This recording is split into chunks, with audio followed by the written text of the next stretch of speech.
IVM.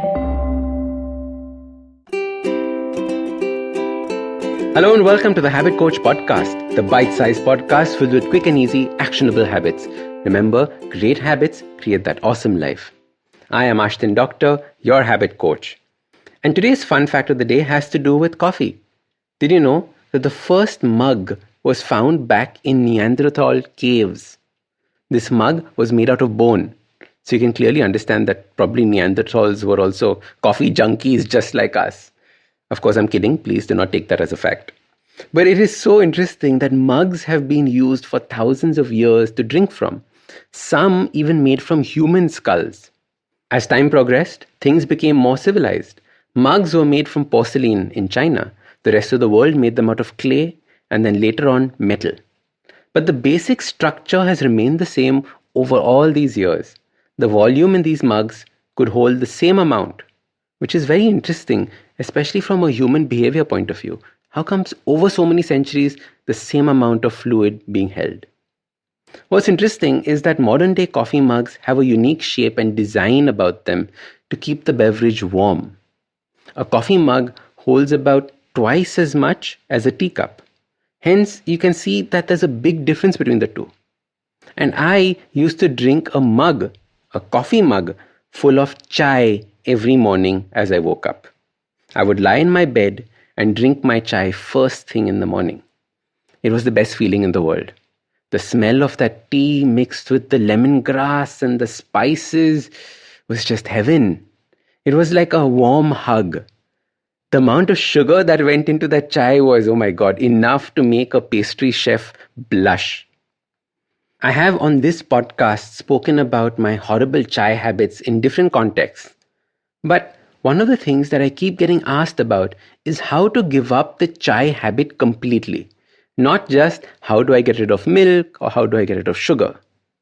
You see, the unfortunate truth is that chai is something that is so yummy and tasty that we feel our day doesn't begin and end without it. It is our little island of sanity before the chaos of the world comes and engulfs us. I understand that. I was there too. However, the truth is that chai prevents us from making big breakthroughs in life. The habit of chai and the attachment to chai forces us not to take that final step for things like fasting or giving up sugar or giving up milk.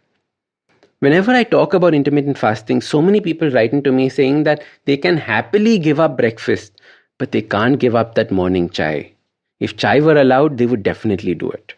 Similarly, when I talk about the no sugar challenge, people tell me about how they would love to join, but they can't give up that sugar in the tea. If only they were allowed, they would do it in a heartbeat. And finally, the big step towards giving up milk.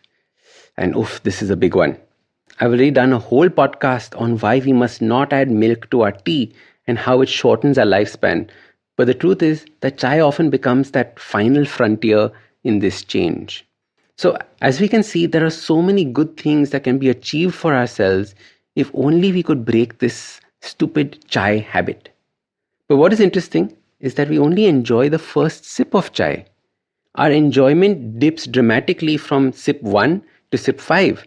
And hence we realize that it is the mindset of the chai that is giving us joy, the smell, the first taste. It is not the chai itself. So what I do with my clients is we move the chai drinking to later in the day and reduce the quantity to 1 cup. Not a mug like some of us did. Then, after a month or two, we stop that 1 cup as well. In the meantime, we identify a much healthier, better option for them.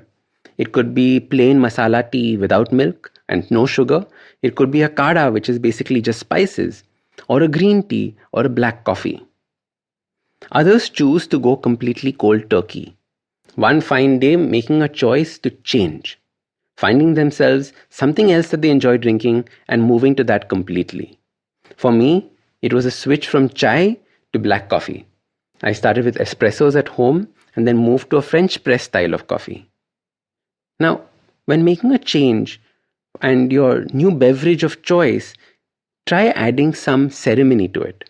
Like geek out a little bit on trying to find the best quality products or experiment with it a little, try different ways of making it. And at the end of the day, we have to start making better choices.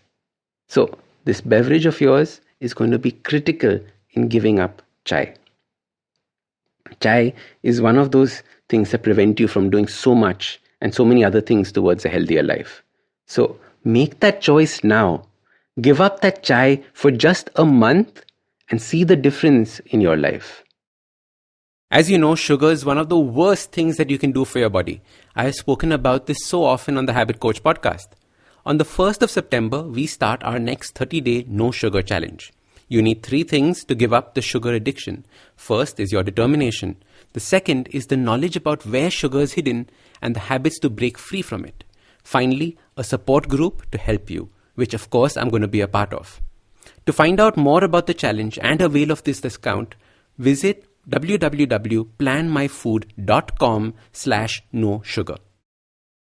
If you like this podcast, don't forget to check out other interesting podcasts on the IVM network. You can listen to us on the IVM Podcast app or ivmpodcast.com. You can also follow us on social media. We are at IVM Podcasts on Twitter and Instagram. If you want to reach out to me, I am Ashdin Doc on Twitter and Instagram. You can find lots more information on my website, awesome180.com, or check out different content on my YouTube channel called AWESOME180. That's Awesome180. I hope you enjoyed that show.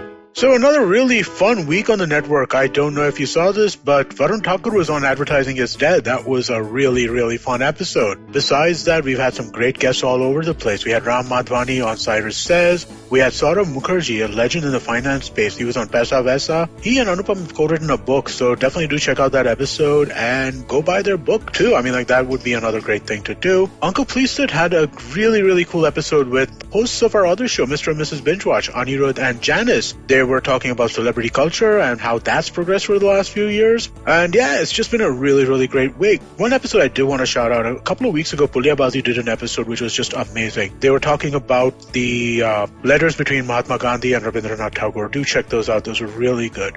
And with that, hope to see you again next week. Entertainment is like food for the brain. It's a window to culture and a great way to understand the world around us. The internet has changed what it means to be an entertainer, creating new storytellers with millions of fans. It has spawned a new breed, the story-sellers, those behind the scenes creating the business for this ecosystem. They work with brands, platforms and channels who are keen to capitalize on an audience hungrier than ever for more stories. I'm Vineet Kanabar, and I have a ringside view to how stories are told and sold. On my show, I bring you creators, artists, executives, and marketers for a freewheeling conversation around the business of entertainment. Tune in to Storytellers and Storysellers for personal stories, analysis, and criticism every Thursdays as I talk to the brightest minds telling or selling great stories today.